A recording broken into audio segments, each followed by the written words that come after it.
In Silverlight 4 there is a new feature that allows you as a Silverlight developer to actually talk to COM objects installed on users' machines. Right?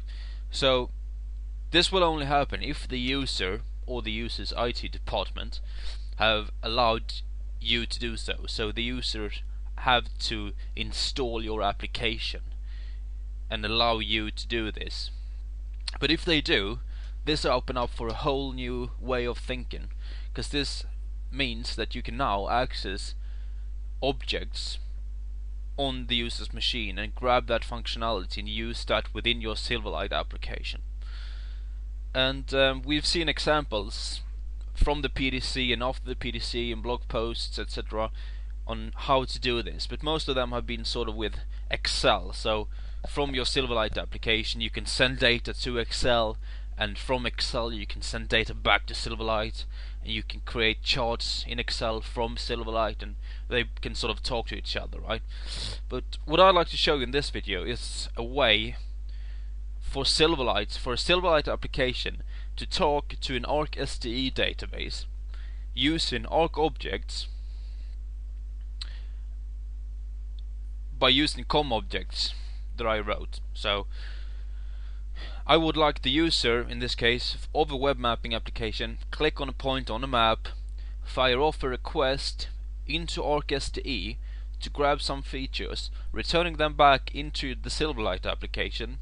And I also would like the user to be able to update this information in ArcSDE. And all of this is happening on the client side. No web services or anything like that. This is all happening on the client side using Arc objects and Silverlight. Okay, so if I just start off by showing the database. This is our catalog, and this is a connection to an ArcSDE database. So if I just open that one up, you can see that I have 3 feature classes. I'm interested in the first one, which is called All Cities. If I just preview that data, you can see that sort of contain all the major cities around the world, right? So if I just look at the attribute table for this, I'm just going to sort this by city name, scroll down a bit till I find Paris. There it is. Oh, Paris, that one. So what I would like to do now is, from my web map application that I'm going to show you in a second, I would like the user to click on Paris in the map.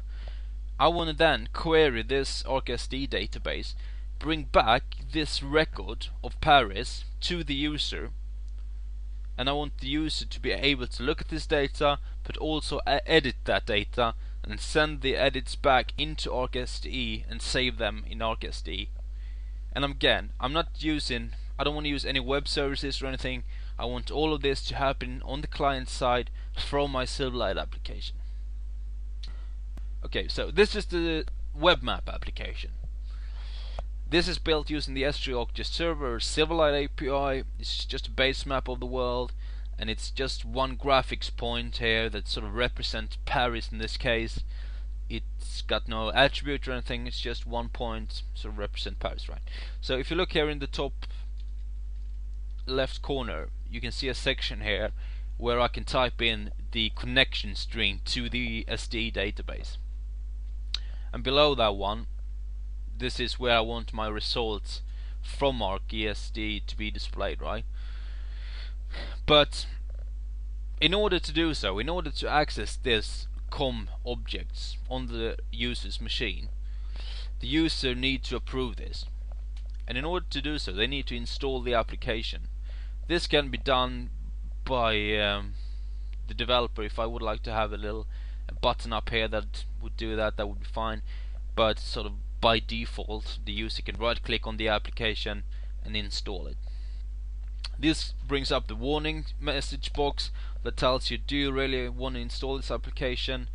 If you don't trust it, don't do it, because obviously as a developer you can now access a lot more on the user's machine. So as a user, you want to be careful and only install things that you really trust.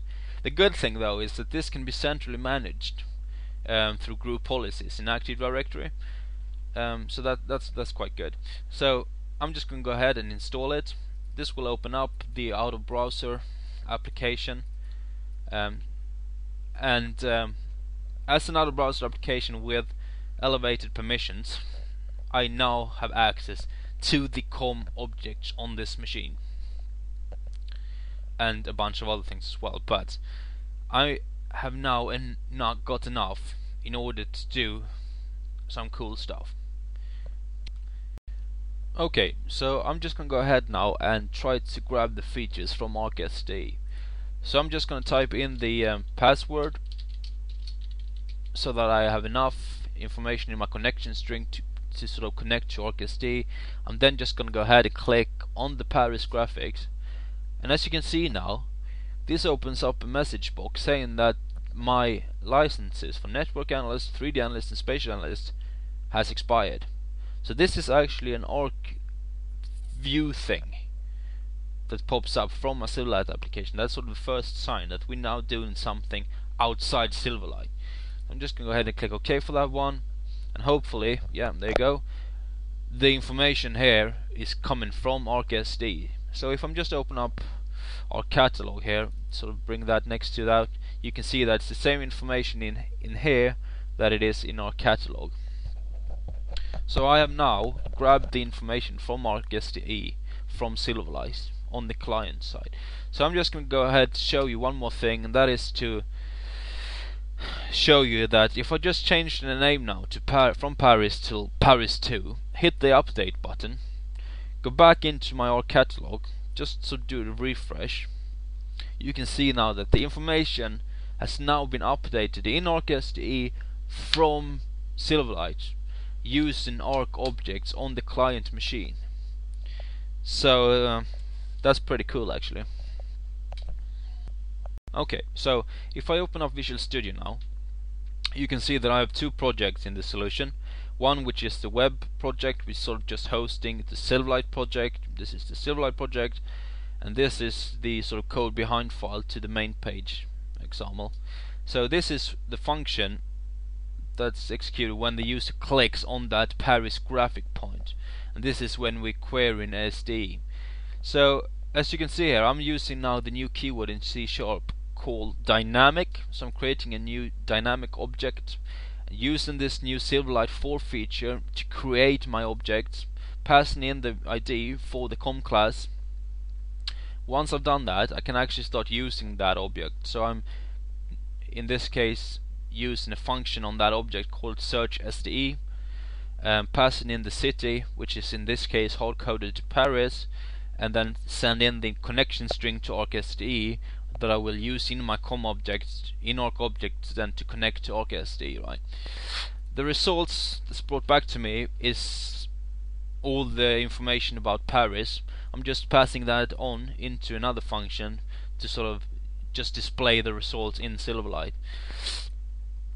One thing to note here though, that you don't get any IntelliSense on your COM object, so you need to know how to write them. So that's sort of one benefit of writing your own COM objects, because then you know what the functions are called and all that things. But if you're using, for example, Excel in that, you can just look in the reference guide. So, and the same thing for Arc objects, I guess. So if we just go down here and look at the other one, which is the one where we update ArcSDE, doing the same thing there, creating my own object, then just pass in information to a different function called update SDE, passing in the connection string again for SDE, and then passing in all the information I need to know in order to update the SDE in Arc objects, right? And in this case, it just returns the number of features that's been updated in SDE. So that's all you have to do, really. Again, all the logic in this application is in the COM objects class. That's where all the logic sort of happen. That's where I query SDE. That's where I'm updating SDE. But I'm trying to keep this video short, so I'm not gonna show that right now. But this is all pretty cool, actually.